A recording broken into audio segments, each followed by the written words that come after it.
르호보암이 죽고 나서 그의 뒤를 이은 왕이 아비야라고 기록되어 있는데요. 열왕기상 15장 1절부터 8절까지의 말씀을 보시면 아비얌이라고도 기록되어 있습니다. 열왕기상에서는 이 아비야의 기록에 대해서 그렇게 크게 두각하지 않았습니다.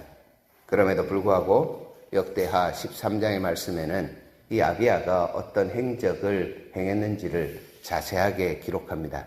아비얌이 그 다윗의 길을 쫓지 않았다라고 하는 표현이 있는 열왕기상의 말씀, 그것과 대조적으로 역대하 13장은 아비야가 참 잘했는 것처럼 그렇게 기록하고 있습니다. 열왕기상은 남유다의 멸망에 대한 이야기를 하면서 왜 멸망하게 되었는지에 대한 이야기였고, 역대하의 말씀은 하나님께서 바벨론으로부터 포로 귀환하신 이후에 이 나라를 어떻게 세워 가실까라고 하는 이야기 때문에 이 말씀들이 그들에게 격려가 되고 위로가 되어야 돼서 역대하는 이와 같이 좋은 이야기들로 가득 차 있습니다. 아비야가 하나님 보시기에 악한 행동을 했을지라도 역대하의 이 기록의 말씀을 통하여 우리가 깨닫는 것은 하나님께서 어떤 분이신가라고 하는 것입니다. 하나님께서는 다윗 언약에 대한 확실한 그 성취와 함께 솔로몬에게 성전이 지어졌을 때에 말씀하여 주셨던 것처럼 악한 길에서 돌이켜서 스스로 겸비하여서 하나님 앞에 기도하면 용서하여 주실 것이다 라고 하는 말씀이 있는데 그 말씀을 신실하게 이루어 가시는 분입니다. 오늘 이 아비야의 이 기록은 그와 같은 역사의 모습의 한 장면을 보여줍니다. 하나님 앞에 서 있으라. 하나님께서 누구신지를 인정하라. 하나님께서 하신 약속을 기억하면서 하나님을 의지하라라고 하는 것입니다. 우리의 인생도 동일한 것 같습니다. 하나님 앞에 서 있고 하나님을 인정하고 하나님을 의지하는 삶, 이 삶만이 우리의 인생의 형통한 삶임을 우리가 고백하며 살아가야 합니다. 때때로 우리의 삶이 그렇게 되지 않을지라도 우리의 마음을 다잡아 그와 같이 하나님 앞에 세워져야 합니다. 어느 땐가 어떤 항공사에서 하늘길은 열려 있습니다 라는 말을 한 적이 있습니다. 세상의 모든 길이 막혀도 하늘길은 열려 있습니다. 우리의 인생이 답답한 일이 많을 때에 하나님 앞에 서서 하나님을 인정하고 하나님 앞에서 의지하여 기도하면 우리 하나님께서 반드시 들어주실 것입니다. 이 반드시 들어주심의 자리에서 우리에게 필요한 것은 우리 자신이 추구했던 것에 대한 돌이킴이 있어야 한다는 것입니다. 오늘 읽었던 이 본문의 말씀이 하나님께서 하시는 일에 대해서 그릇 행하는 돌이킴에 대한 촉구라고 볼 수가 있습니다. 우리는 이미 하나님께서 스마야 선지자의 그 입을 통하여서 남유다와 북이스라엘이 형제이기 때문에 싸우지 말 것을 말씀하셨다는 것을 들었습니다. 그런데 르호보암과 여로보암은 계속해서 싸웠습니다. 그 싸움이 끊이지 않아서 르호보암의 아들 아비야에게까지 이르렀다는 겁니다. 전쟁하지 말라고 하는 이 말씀 속에 스스로들이 돌이켜서 하나님 앞에 세워져 있어야 되는데 자신의 길을 돌이키지 않고 전쟁하는 모습에 매진했다는 겁니다. 오늘 우리가 읽었던 본문에 보시면 아비야가 약 40만 명을 세워서 싸움을 준비하였습니다.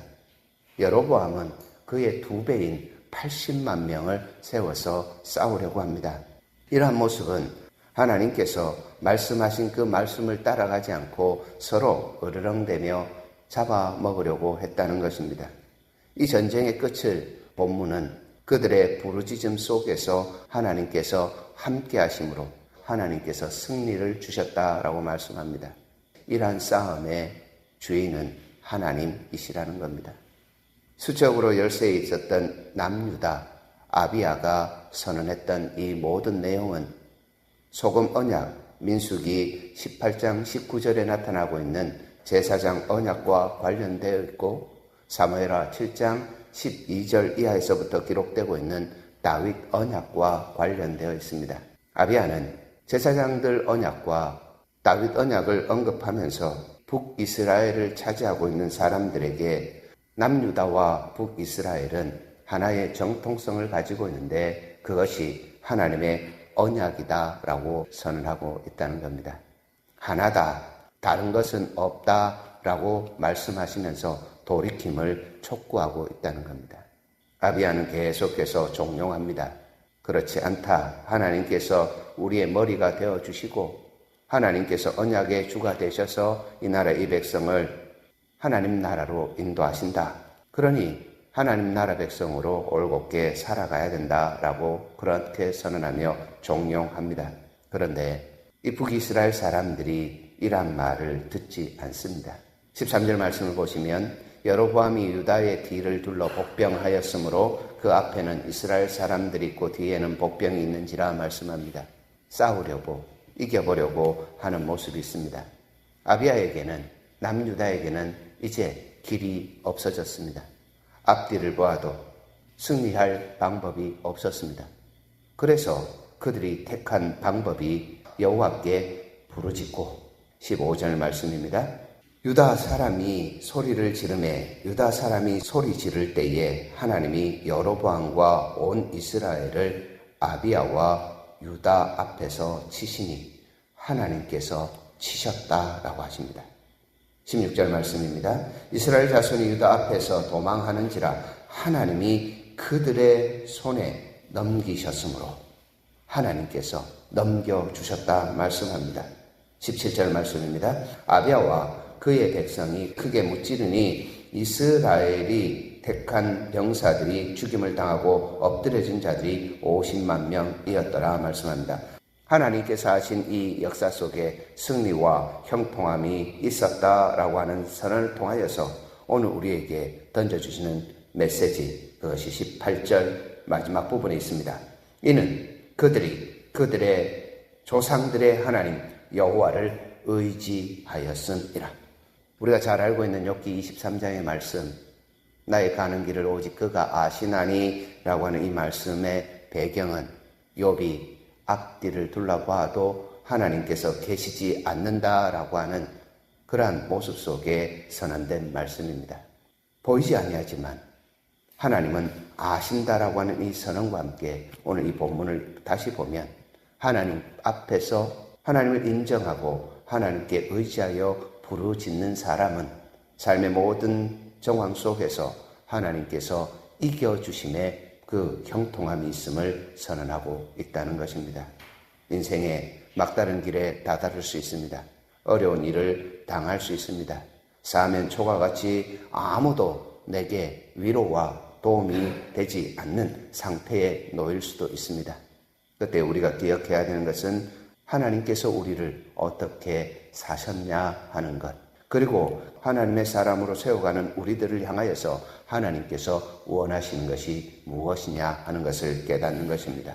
하나님 앞에 서는 것, 하나님을 인정하는 것, 그리고 하나님을 의지하여서 하나님 나는 할 수 없습니다 라고 크게 부르짖을 때에 우리 하나님께서는 우리의 그 소리를 들어주십니다. 그리고 그 들어주심을 통하여서 우리의 삶이 형통하게 해주십니다. 우리의 승리의 비결, 우리의 승리의 방정식, 사람들이 좋아하는 그 비법 바로 여기에 있습니다. 세상을 살아가는 우리들에게 하나님을 찾지 않으며 살아갈 때에 우리의 모습이 어떤가?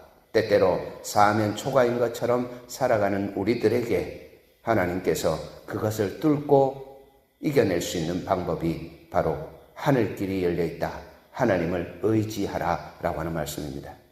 우리의 생각이 주장되고 우리의 마음이 주장되고 우리의 삶의 모습에서 우리 스스로들이 정통성과 정체성이 사라질 때 이 기록의 의미를 분명하게 마음에 새겨야 합니다.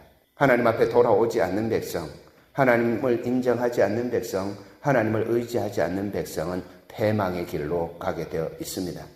반대로 하나님 앞에 서서 하나님을 인정하고 하나님을 의지하는 백성은 형통의 길로 가게 되어 있습니다. 머뭇머뭇하면서 세상에 그렇게 곁다리 두고 있는 우리의 인생 속에서 하나님을 인정하고 하나님 앞에 서 있는 의지하는 믿음을 가지고 오늘 하루도 살겠다는 그러한 결단들이 저와 여러분들에게 있으셨으면 좋겠습니다. 그러면서 또 한 가지 결단을 하셔야 됩니다. 여기에서 떠나지 않겠다. 이것을 굳게 잡고 살겠다. 오늘 21절 말씀부터 우리에게 던져주시는 하나님의 메시지입니다. 아비아는 점점 강성하며 아내 14을 거느려 아들 22과 딸 16을 낳았더라. 무엇을 의미하실까요? 형통함, 그 형통함의 이면에 있는 부패함을 이야기합니다. 사랑하는 여러분, 우리가 하나님 앞에 세워져 있고 하나님을 인정하고 하나님을 의지하는 삶이 주님 다시 오시는 날까지 굳건하게 세워질 수 있도록 말씀과 기도 앞에서 하나님 주신 언약 붙잡고 살아가는 복된 삶을 살겠다고 오늘도 다짐하고 오늘도 결단하고 오늘도 성령 하나님 의지하여서 살아내는 저와 여러분들이 되셨으면 좋겠습니다. 기도하겠습니다.